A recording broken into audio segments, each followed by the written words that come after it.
आज के दौर में हमारे लिए जो चीज सबसे जरूरी है वो है हमारी हेल्थ और मनी। मॉडर्न साइंस आज इतनी तरक्की कर रही है कि अब लगभग हर बीमारी का इलाज साइंस के पास आ गया है।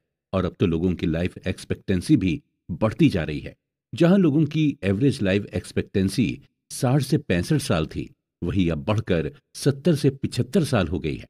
वहीं अगर हम पैसे यानी मनी की बात करें तो आज भी वही इन्वेस्टिंग, पर्सनल फाइनेंस और बिजनेस प्लानिंग की ही बात होती है। और इन चीजों को समझकर शायद ही कोई अच्छा इन्वेस्टर बना हो।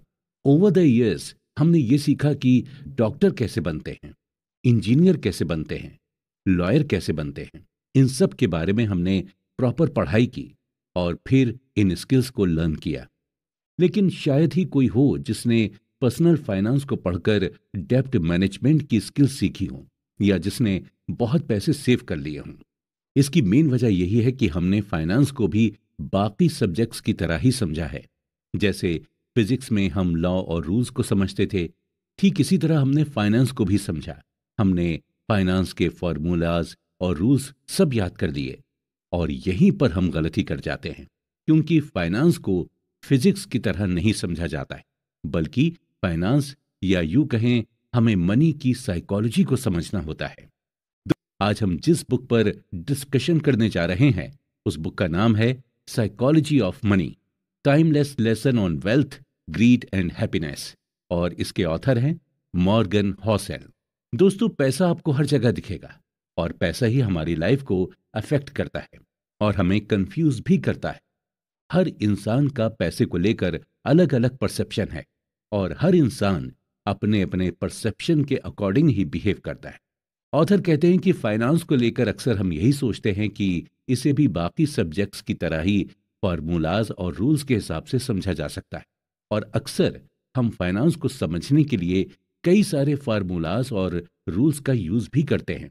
लेकिन फिर भी कई बार ऐसा भी होता है कि सारे फार्मूलाज और रूल्स अप्लाई करने के बाद भी हम फाइनेंशियली स्ट्रांग नहीं हो पाते। इसकी वजह सिर्फ यही है कि हम फाइनेंशियली स्ट्रांग इसलिए नहीं हो पाते क्योंकि हम फार्मूले तो सारे याद कर लेते हैं, लेकिन हम अपने अंदर वो एटीट्यूड और बिहेवियर डेवलप नहीं कर पाते हैं जो पैसे सेव करने के लिए हमारे काम आए। यानी आप पैसे को तभी सेव कर पाएंगे जब आप अपने अंदर के बिहेवियर को बदलेंगे। आप अपने अंदर ये साइकोलॉजी डेवलप करेंगे कि आपको वाकई में पैसे सेव करने हैं और आपको फाइनेंशियली फ्री होना है। दोस्तों, आज की इस बुक समरी को जब आप सुनेंगे तो आपको ये मालूम होगा कि साइकोलॉजी ऑफ मनी एक्चुअल में होती क्या है, किस तरह अपने बिहेवियर की वजह से ही हम रिच और पुअर बनते हैं। अक्सर हमारे मन में ये सवाल चलता है कि बिल गेट्स इतने अमीर कैसे हो गए। क्या बिल गेट्स अपने लक की वजह से अमीर हुए थे, या फिर उन्होंने अमीर होने के लिए मेहनत की थी? आखिर कैसे दुनिया के सबसे बड़े इन्वेस्टर्स वॉरेन बफेट ने अपनी सारी वेल्थ 50 से 60 साल की एज के बाद बनाई? क्या पैसे को अट्रैक्ट करने के लिए हमें पैसे की तरफ भागने की जरूरत है? क्या पैसे को हम्बल बनकर अट्रैक्ट किया जा सकता है? इन सब सवालों का जवाब आज आपको मिल जाएगा। इसके अलावा आपको साइकोलॉजी ऑफ मनी को समझाने के लिए कई सारी केस स्टडीज भी दी गई और उन केस स्टडीज से आपको ये मालूम होगा कि पैसा बचाने के लिए किसी भी तरह की टेक्निकल स्किल्स की जरूरत नहीं पड़ती, बल्कि पैसा सेव करना एक सॉफ्ट स्किल्स, और आप आज उन सॉफ्ट स्किल्स के बारे में जान लेंगे। आज इस डिस्कशन में पैसों को लेकर आपका जो भी परसेप्शन है वो चेंज हो जाएगा। अगर आप अमीर दिखना नहीं बल्कि बनना चाहते हैं तो चलिए इस इंटरेस्टिंग डिस्कशन को आगे के एपिसोड्स में कंटिन्यू करते हैं। No one's crazy. दोस्तों, हर इंसान का नेचर और बिहेवियर अलग अलग होता है और हर इंसान का सोचने का नजरिया भी एक दूसरे से काफी अलग अलग होता है। जो मेरी नजर में अच्छा है, हो सकता है वही चीज आपकी नजर में खराब हो, और जो चीज आपको अच्छी लगती है, हो सकता है वो चीज मुझे कभी पसंद ही ना आए। यानी हम सबका परसेप्शन एक दूसरे से डिफरेंट होता है और अक्सर हम उस परसेप्शन के बेस्ड पर ही दुनिया को और लोगों को जज करते हैं। इसके अलावा लोगों के साथ अलग अलग एक्सपीरियंस भी होते हैं और उस बेसिस पर भी हम किसी पर्टिकुलर चीज के लिए अपना परसेप्शन बना लेते हैं। जिस तरह से अलग अलग चीजों को लेकर लोगों के परसेप्शंस होते हैं, ठीक पैसों को लेकर भी लोगों का अलग अलग परसेप्शन होता है। एक पुअर इंसान को महीने के 10,000 रुपए भी मिल जाएं तो उसके लिए वही बहुत बड़ी चीज होगी। वहीं कुछ लोग ऐसे भी हैं जो सिर्फ 10,000 की शॉपिंग कर लेते हैं। सच तो यही है कि हम बुकिश नॉलेज यानी किताबी ज्ञान से बहुत कम सीख पाते हैं जितना हम अपने एक्सपीरियंस से सीखते हैं। एक इंसान जिसका स्टॉक मार्केट में काफी लॉस हुआ, वही इस लॉस को एक्सपीरियंस कर सकता है और उस एक्सपीरियंस से ही वो सीख सकता है। इसी के रिगार्डिंग इकोनॉमिस्ट माइकल बेटनिक का कहना है कि लाइफ के लेसन को समझने से पहले उन्हें एक्सपीरियंस किया जाता है। 2006 में national bureau of economic research के इकोनॉमिस्ट अल्ट्रिक मैंडमीर और स्टीफन नेगल ने कंज्यूमर फाइनेंसेस पर एक सर्वे किया था और इस सर्वे को करने का मकसद ये पता लगाना था कि ज्यादातर अमेरिकन्स अपने पैसों का इस्तेमाल किस तरह से करते हैं। थ्योरेटिकली लोगों को यही लग रहा था कि इस सर्वे में यही कंक्लूजन सामने आएगा कि ज्यादातर अमेरिकन्स अपने इन्वेस्टमेंट को अपने फाइनेंशियल गोल के हिसाब से प्लान करते हैं और जो भी इन्वेस्टमेंट ऑप्शन उनके सामने अवेलेबल है उसी हिसाब से वो इन्वेस्टमेंट करते हैं। लेकिन इस सर्वे में सरप्राइजिंग बात सामने आई और वो सरप्राइजिंग बात ये थी कि ज्यादातर अमेरिकन्स अपने फाइनेंशियल गोल के हिसाब से इन्वेस्टमेंट नहीं करते हैं, बल्कि ज्यादातर अमेरिकन अपने इन्वेस्टमेंट को अपनी लाइफ में हुए एक्सपीरियंस के हिसाब से करते हैं। यानी पैसों को लेकर बचपन से लेकर जवानी तक उनका जो भी एक्सपीरियंस था वो उसी बेसिस पर इन्वेस्ट करते हैं। अगर आपका बचपन महंगाई में गुजरा है तो आप अपने पैसे को बॉन्ड में इन्वेस्ट नहीं करेंगे, और अगर अपने बचपन में आपने स्टॉक मार्केट को ग्रो करते देखा है तो यकीनन आप स्टॉक मार्केट में ही इन्वेस्ट करेंगे। और वहीं अगर आप स्टॉक मार्केट में लोगों को नुकसान उठाते हुए देखेंगे तो आप स्टॉक मार्केट में इन्वेस्ट करना बिल्कुल भी पसंद नहीं करेंगे। ऑथर कहते हैं कि हमारे अंदर रिस्क लेने की विलिंगनेस या पावर है। वो पावर हम अपने पर्सनल एक्सपीरियंस से ही लेते हैं और ये पावर, ये विलिंगनेस हमें एजुकेशन या हमारी इंटेलिजेंस की वजह से नहीं मिली, बल्कि सिर्फ और सिर्फ हमारे एक्सपीरियंस की वजह से ही मिली है। एग्जाम्पल के तौर पर मान लीजिए कि जब आप छोटे थे और आपके फादर ने अपने रिलेटिव्स और फ्रेंड्स को उधार पैसे दिए हों और वो पैसे उन्हें आज तक ना मिले हों, तो आपके मन में भी यही आएगा कि रिलेटिव्स और फ्रेंड्स को कभी उधार नहीं देना चाहिए। इसी तरह अगर आपके फादर पर ज्यादा लोन हो और वो लोन को रिपे नहीं कर पाने की वजह से उन पर फाइनेंशियल क्राइसिस आ जाए, तो आपके मन में भी यही आएगा कि हमें लोन नहीं लेना चाहिए। यानी हम अपना फाइनेंशियल डिसीजन अपने एक्सपीरियंस के बेस पर ही बनाते हैं। ऑथर कहते हैं कि हम पैसों को लेकर जो भी डिसीजन लेते हैं उस डिसीजन को हम करंट मोमेंट में मिली इंफॉर्मेशन से जस्टिफाई करते हैं और उस डिसीजन को हम अपने यूनिक मेंटल मॉडल के हिसाब से ढाल लेते हैं। यानी एक इंसान जो भी अपना फाइनेंशियल डिसीजन लेता है, प्रेजेंट टाइम में उसके लिए वही डिसीजन सेंसिबल होता है। उसे यही लगता है कि जो फाइनेंशियल डिसीजन अभी वो ले रहा है वही उसके लिए बेहतर है, और अपने इस डिसीजन को वो क्यों ले रहे हैं और किस लिए ले रहे हैं, और इसके जवाब में वो आपको अपने फाइनेंशियल एक्सपीरियंस के बारे में बताएंगे। ऐसे लोग नॉर्मली मिस इन्फॉर्म होते हैं, या फिर उनके पास इनकम्प्लीट इंफॉर्मेशन होती है, या फिर उन्हें बहका दिया जाता है। एग्जाम्पल के तौर पर हम लॉटरी टिकट की बात करते हैं। ये लॉटरी टिकट मोस्टली गरीब लोग ही खरीदते हैं और खरीदते वक्त उन्हें यह डिसीजन बड़ा ही अच्छा लगता है क्योंकि उन्होंने लॉटरी के थ्रू लोगों को अमीर बनते हुए देखा है। उनका मेंटल मॉडल इसी तरह से वर्क करता है कि अमीर मेहनत से नहीं बल्कि लॉटरी या सिर्फ गलत तरीके से पैसे कमाकर ही बना जा सकता है, और नतीजा यही होता है कि ऐसे लोग लॉटरी टिकट खरीदते हैं या फिर शॉर्टकट का यूज करते हैं। पैसों के साथ हमारा जो बिहेवियर होता है वो बड़ा ही क्रेजी और बचकानी चीजों से भरा होता है। जो आपके लिए पागलपन हो सकता है वो चीज मेरे लिए सेंसिबल हो।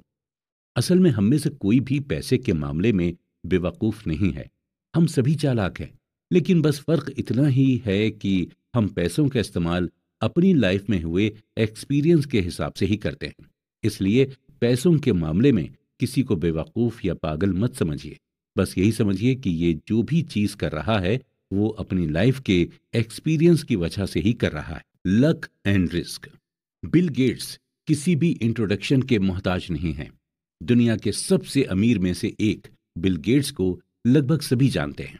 अक्सर हमारे दिमाग में ये सवाल उठता है कि आखिर बिल गेट्स इतने अमीर हुए कैसे। इसे हम बिल गेट्स की कहानी से ही समझते हैं। बिल गेट्स 28 अक्टूबर 1955 में सीटल, वॉशिंगटन में बॉर्न हुए थे और बचपन से ही इनका इंटरेस्ट टेक्नोलॉजी की तरफ था।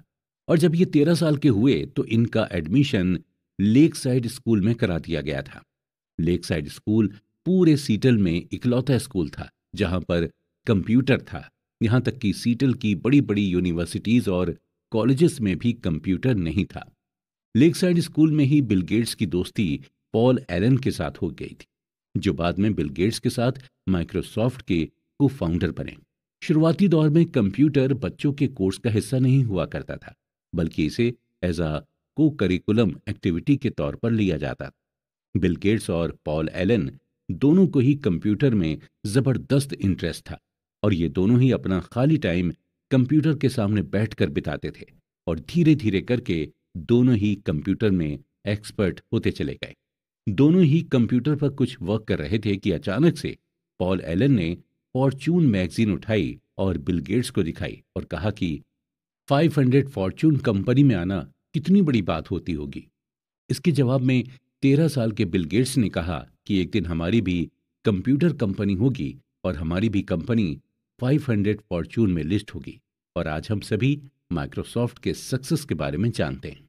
अब हमारे लिए सोचने वाली बात यह है कि जब बिल गेट्स ने यह बात कही तो उस वक्त 13 साल की उम्र के पूरी दुनिया में 303 मिलियन बच्चे थे। यूएसए में कुल 18 मिलियन बच्चे थे जिनकी एज 13 साल थी।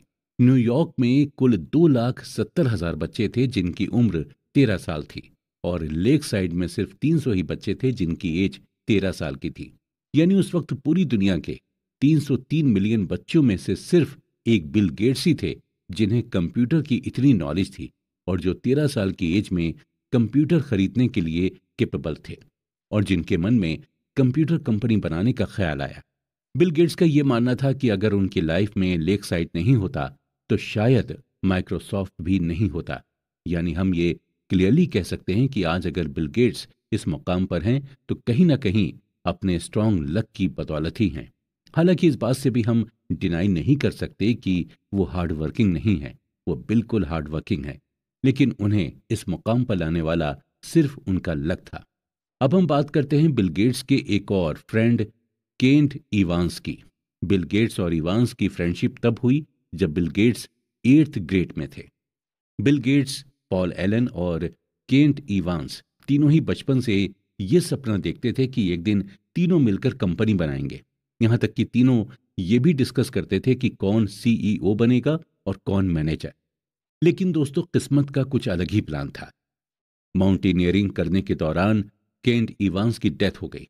हैरत की बात यह थी कि पूरे यूएसए में माउंटेनियरिंग करने के दौरान सिर्फ 36 लोग की ही डेथ होती थी और माउंटेनियरिंग में 1 मिलियन में से सिर्फ 1 लोग की ही डेथ होने के चांसेस रहते हैं। जहां बिल गेट्स के पास लक था, वहीं केंट इवांस की किस्मत में रिस्क आया। केंट इवांस ने उस रिस्क को फेस किया जो लाखों लोगों में से किसी एक को मिलता है।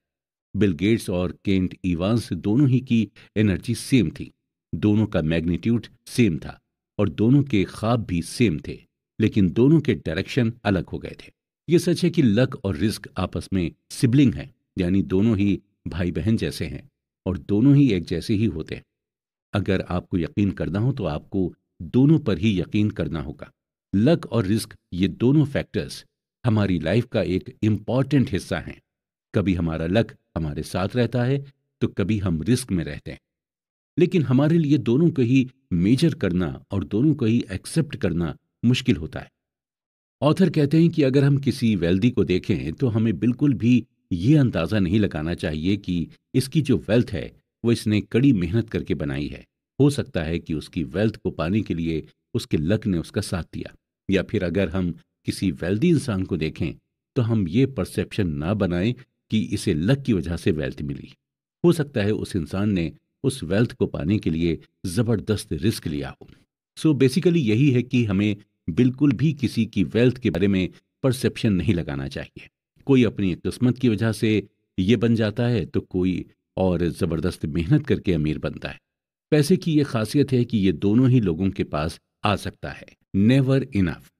दोस्तों, अगर आपको भूख लगी हो और आपके सामने खाने की टेबल लगी और आपसे ये कहा जाए कि आपकी जो मर्जी हो वो आप खा सकते हैं और चाहे जितना खा सकते हैं। नॉर्मली जब इस तरह की सिचुएशन होती है तो एक इंसान अपनी भूख से ज्यादा खाने लगता है और जिसका नतीजा ये होता है कि उस इंसान का पेट खराब हो जाता है या फिर वोमिटिंग करने लगता है। खाने की टेबल को देखकर उसे ये अंदाजा ही नहीं होता कि उसे कितना खाना है और कितना नहीं। ठीक इसी तरह का बिहेवियर हम पैसे के साथ भी करते हैं। जब हमारे पास पैसे का फ्लो बनने लगता है तो हम यही सोचते रहते हैं कि हमारे पास और ज्यादा पैसा है। और ज्यादा पैसे कमाने के लिए हम रिस्क पर रिस्क लेते चले जाते हैं। हम लालच में आ जाते हैं। हमें ये मालूम ही नहीं होता कि हमें कहां पर खुद से इनफ बोल देना चाहिए। जितने भी लोग अमीर हुए हैं वो कभी भी पैसे के पीछे नहीं भागते, बल्कि वो पैसे को अट्रैक्ट करते हैं अपनी मेहनत से, अपनी समझदारी से, और वो खुद को ज्यादा पैसे कमाने से रोकते भी हैं। और शायद यही वजह है कि उनके पास और पैसा आता ही जाता है। इस बात को डीपली समझाने के लिए ऑथर हमें रजत गुप्ता का एग्जाम्पल देते हैं। रजत गुप्ता कोलकाता में बॉर्न हुए थे, यानी पैदा हुए थे, और टीनेज में पहुंचते पहुंचते ये पूरी तरह से अनाथ हो चुके थे। लेकिन आगे चलकर जो उन्होंने अचीव किया वो वाकई में सरप्राइजिंग था। मिड 40s तक पहुंचते पहुंचते रजत मैककिन्से कंपनी के सीईओ बन गए थे। मैककिन्से दुनिया की सबसे बड़ी कंसल्टिंग फर्म है। मैककिन्से से 2007 में रिटायर्ड होने के बाद रजत को यूनाइटेड नेशन और इकोनॉमिक फोरम में भी काफी अहम रोल मिला, और रजत ने बिल गेट्स के साथ भी मिलकर कई सारे प्रोजेक्ट्स पर काम भी किया था। यानी ओवरऑल रजत एक प्रेस्टिजियस लाइफ को जी रहे थे, और सभी के लिए ये सीखने वाली बात थी कि एक इंसान जो स्लम में पैदा हुआ, उसका उठना बैठना दुनिया के बड़े बड़े लोगों के साथ था। 2008 तक रजत गुप्ता की वेल्थ $100 मिलियन हो गई थी। यह अमाउंट इतना था कि इस अमाउंट से रजत जो चाहते वो कर सकते थे। लेकिन रजत की ख्वाहिश कुछ और ही थी। वो मिलेनियर तो थे, लेकिन अब वो बिलेनियर बनना चाहते थे। रजत लगभग 5 कंपनीज के बोर्ड ऑफ डायरेक्टर्स में शामिल थे। इसके अलावा बिलेनियर बनने की ख्वाहिश को भी पूरा करने के लिए रजत गुप्ता साइड हसल भी करने लगे, यानी एक्स्ट्रा इनकम जनरेट करने के तरीके का इस्तेमाल करने लगे। रजत शेयर ट्रेडिंग भी जमकर करने लगे थे। उन्हें किसी ने टिप दी कि वॉरेन बुफेट बैंक के सर्वाइवल के लिए $5 बिलियन का फंड देने वाले हैं। रजत गोल्डमैन सैच्स के बोर्ड ऑफ डायरेक्टर्स में शामिल थे। गोल्डमैन इन्वेस्टमेंट बैंकिंग की फील्ड में काफी बड़ा नाम थी। रजत को जब ये पता चला कि वॉरेन बफेट गोल्डमैन बैंक में इन्वेस्ट भी करने वाले हैं, तो उन्होंने फंड मैनेजर राज राजारत्नम को फोन करके बताया, और फिर राज राजारत्नम ने अपने लिए और रजत गुप्ता के बिहाव पर गोल्डमैन के टोटल 1,75,000 शेयर खरीद लिए, और फाइनली गोल्डमैन के शेयर के प्राइस बढ़ गए। रजत ने इस टोटल 17 मिलियन का प्रॉफिट कमाया और राजा रत्नम ने $1 मिलियन का प्रॉफिट कमाया। जब ये बात सिक्योरिटी एक्सचेंज कमीशन को पता चली तो इनसाइडर ट्रेडिंग के एलिगेशंस में रजत गुप्ता और राजा रत्नम दोनों को ही जेल हो गई। जो रेपुटेशन रजत ने इतने सालों से कमाई थी वो सब कुछ थोड़ी ही दिनों में मिट्टी में मिल गई। अगर ऑथर की माने तो आपको अपने पास ऐसे कई सारे एग्जाम्पल मिलेंगे जिनके पास पैसे की कोई भी कमी नहीं रहती है, लेकिन फिर भी वो ज्यादा से ज्यादा कमाने के चक्कर में खुद को ही बर्बाद कर देते हैं। और इसकी सिर्फ यही वजह है कि उन्हें साइकोलॉजी ऑफ मनी नहीं पता होती। जब आपके पास बहुत ज्यादा पैसे आ जाएं तो एक ऐसा टाइम आता है जहां पर आपको इनफ बोलना पड़ता है। अगर आप खुद को रोकेंगे नहीं तो आप पैसों के जाल में फंसते चले जाएंगे, और नतीजा यह होगा कि आप अपनी इज्जत भी गंवाएंगे और अपना पैसा भी। आपको 4 चीजें हमेशा ध्यान में रखनी होंगी। पहली है, the hardest financial skills is getting the goal post moving. यानी जब आपके पास ज्यादा पैसा आ जाए तो आपको ज्यादा का लालच नहीं करना चाहिए। आपको धीरे धीरे आगे के गोल पर काम करना चाहिए। एम्बिशन पर ज्यादा सेटिस्फेक्शन पर फोकस करना चाहिए। जितनी तेजी से आप पैसे की तरफ भागेंगे उतनी ही तेजी से पैसा आपसे दूर भागेगा। इसलिए ज़रूरी ये है कि आप धीरे धीरे पैसे की तरफ जाएं और पैसे से सेटिस्फाइड होना सीखें।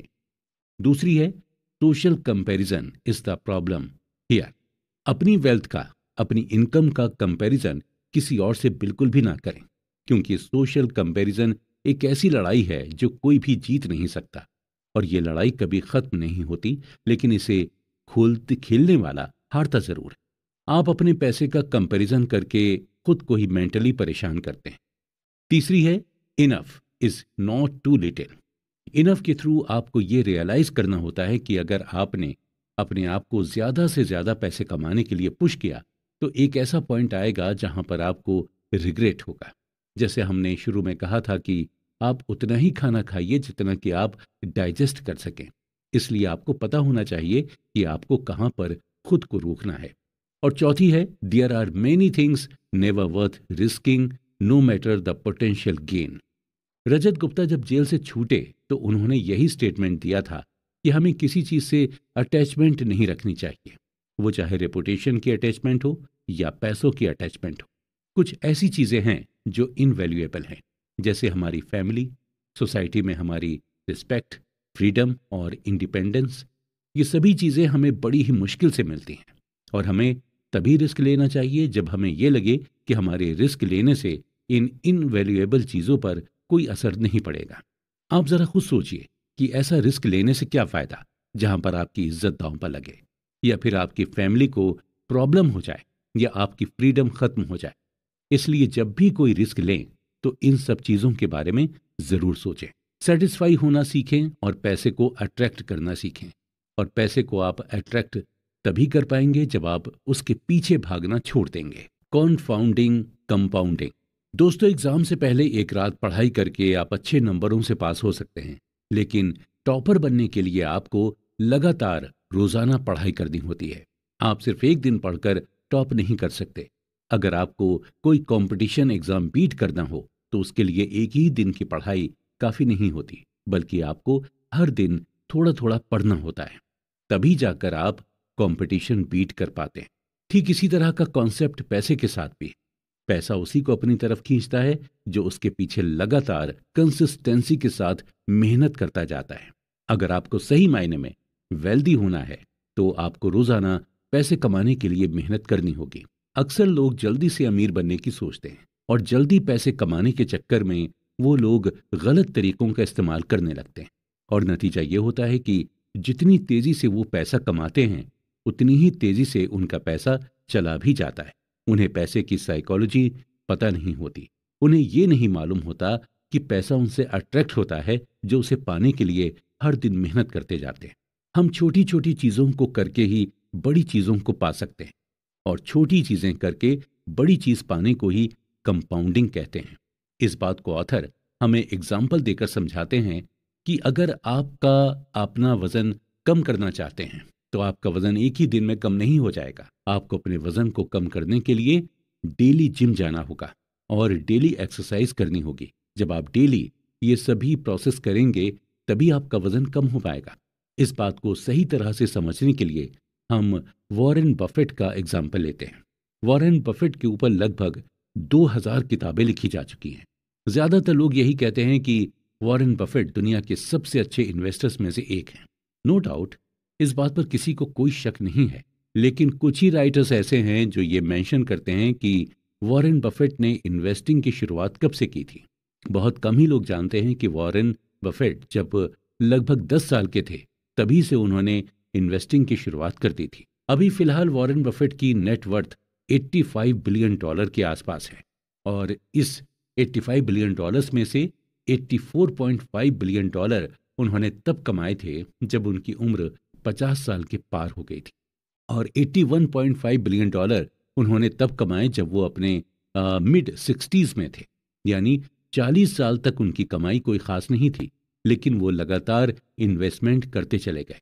40 साल की मेहनत का नतीजा उन्हें तब मिला जब उनकी एज 50 से ज्यादा हो गई थी। यानी वॉरेन बफेट की कमाई कंपाउंडिंग प्रोसेस के थ्रू हुई। अक्सर हमारे साथ यही होता है कि हम शुरू शुरू में बड़े ही जोश खरोश के साथ मेहनत करते हैं, लेकिन जब हमें इसका रिजल्ट तुरंत नहीं मिलता तो हम हिम्मत हारने लगते हैं। ठीक इसी तरह जब हम अपने पैसे को शेयर मार्केट में इन्वेस्ट करते हैं और कुछ दिनों के बाद जब हमें इन्वेस्ट किए हुए पैसे में प्रॉफिट नहीं दिखाई देता, तो हम इम्पेशेंट होकर उस शेयर को कम दाम में बेच देते हैं। ऑथर बताते हैं कि कंपाउंडिंग को आप इफेक्टिव तरीके से कर सकते हैं जब आपके अंदर पेशेंस होगा। इसी तरह जब हम बिजनेस की शुरुआत करते हैं और उस बिजनेस की शुरुआत में हमें प्रॉफिट नहीं होता, तो हम बेचैन यानी रेस्टलेस होने लगते हैं और नतीजतन उस बिजनेस को हम बंद कर देते हैं। वॉरेन बफेट रिचेस्ट इन्वेस्टर जरूर हैं, लेकिन उन्हें ग्रेटेस्ट इन्वेस्टर नहीं माना जाता। जिम साइमंस ने 1988 से 66% एनुअली अपनी इनकम को कंपाउंड किया है, जबकि वॉरेन बफेट ने 22% एनुअली अपने पैसे को कंपाउंड किया है। सरप्राइजिंगली साइमन की नेटवर्थ $21 बिलियन है और जबकि वॉरेन बफेट की $85 बिलियन है, यानी बफेट 75% ज्यादा वेल्दी हैं साइमन से। जब साइमन इतने अच्छे इन्वेस्टर हैं, तो इनकी नेटवर्थ वॉरेन बफेट से इतनी कम क्यों है? इसका सिंपल सा आंसर यह है कि साइमन ने इन्वेस्टिंग की शुरुआत 50 की उम्र से की थी, यानी बफेट के 40 साल बाद। अगर उन्होंने भी बफेट की तरह 10 साल की उम्र से इन्वेस्टिंग की शुरुआत की होती, तो आप सोच ही नहीं सकते हैं कि इस वक्त उनकी करंट नेटवर्थ क्या हो सकती है। बफेट और साइमन की नेटवर्थ का डिफरेंस आगे भी शायद ऐसा ही रहे। अगर मैं आपसे ये कहूं कि आप 9 + 9 + 9 + 9 यानी 9 को 8 टाइम ऐड करें, तो आप इसे फौरन ऐड करके इसका आंसर 72 बता देंगे। और वहीं अगर मैं आपसे कहूं कि अब आप ऐड ना करके मल्टीप्लाई करें, यानी 9 × 9 × 9 × 9 यानी 9 को आपस में 8 टाइम मल्टीप्लाई करने को कहा जाए, तो आप इसे फौरन नहीं कर पाएंगे। और मल्टीप्लाई करने पर इसका आंसर 134217728 आएगा। आप यहाँ क्लियरली देख सकते हैं कि ऐड करने में आपको क्या आंसर मिला था और मल्टीप्लाई करने में आपको क्या आंसर मिला। अगर हम सिंपल वर्ड्स में कहें तो कंपाउंड का मतलब मल्टीप्लाई करना ही होता है। इसका मतलब यही हुआ कि आपको अपने पैसों को जोड़ना नहीं है, बल्कि उसे मल्टीप्लाई करते जाना है, यानी आपको पैसे से ही पैसा बनाना है, और वो चाहे आप बिजनेस करके करें या फिर किसी इन्वेस्टमेंट के थ्रू करें। और हमेशा ये ध्यान रखें कि कंपाउंडिंग का नतीजा आपको फौरन नहीं मिलता, बल्कि इसका नतीजा आपको धीरे धीरे मिलता है, और इसका नतीजा ऐसा होता है जिसे देखकर आप खुद हैरान हो जाएंगे। इसलिए अगर आप इन्वेस्ट करना चाहते हैं तो ज़रूरी नहीं कि आप बहुत बड़े अमाउंट से इन्वेस्ट करें, आप छोटे अमाउंट से भी इन्वेस्ट की शुरुआत कर सकते हैं। एट लास्ट हम ये कहेंगे कि अगर आप अपनी तरफ पैसों को खींचना चाहते हैं, तो आपको अपने अंदर पेशेंस डेवलप करना होगा और पैसे के लिए कंसिस्टेंट हार्ड वर्क करना होगा और पैसे को कंपाउंड करते रहना होगा, क्योंकि तभी आप पैसे को जीत पाएंगे, यानी तभी आप वेल्दी